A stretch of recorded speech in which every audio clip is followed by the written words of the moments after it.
నమస్తే traders. Call side తీసుకుందామని try చేస్తున్నాం ఒక ట్రేడ్. ఎందుకంటే మార్కెట్ మంచి బుల్లిష్లో ఉంది, బట్ మనకి రెసిస్టెన్స్ అనేది ఉంది. నిఫ్టీలో ప్రీవియస్ డే హై ఉంది, బ్యాంక్ నిఫ్టీలో ఇలా ప్రీవియస్ డే హై ఉంది. చూద్దాము. ఓకే, ఒక ట్రేడ్ అయితే తీసుకున్నా, బట్ చాలా హైలా తీసుకున్నా. ఎస్ఎల్ అనేది హిట్ అయిపోయింది. ఫోమోలో ఎంట్రీ అయిపోతున్నాం ఫ్రెండ్స్. మీరు కామెంట్ చేయండి ఫోమోని ఎలా అవాయిడ్ చేయాలో. ప్రాఫిటబుల్ ట్రేడర్స్ ఎవరైనా ఉంటే సజెస్ట్ చేయండి, ఏమన్నా టిప్స్.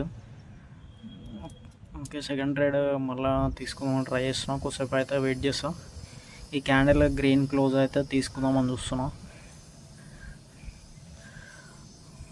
ఓకే, సెకండ్ ట్రేడ్ మళ్ళీ తీసుకున్నా. ఇది ఇట్లా చాలా హైలా తీసుకున్నా. ఈఎంఐ దగ్గర తీసుకోవాల్సింది. ఫస్ట్ ట్రేడ్ అనేది క్యాండిల్ క్లోజ్ కాకముందుకే తీసుకున్నాం. సెకండ్ ట్రేడ్ చాలా హైలా తీసుకున్నా. Okay, no problem. చూద్దాము. ఎస్ఎల్ఆర్ టార్గెట్, రిస్క్ రివార్డ్ ఇవన్నీ మంచిగానే ఉన్నాయి, బట్ ఫోమో ఒక్కటే కంట్రోల్ చేయాలి.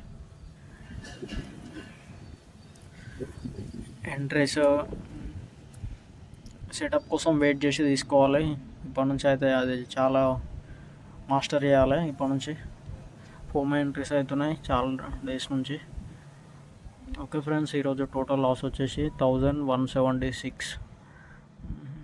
Okay, loss profit accepted, but ఈ ఫోమో ఎంట్రీస్ ఇలాంటివి అయితే యాక్సెప్ట్ చేయ. ఓకే, నెక్స్ట్ టైం అయితే చూడాలి. Thank you friends.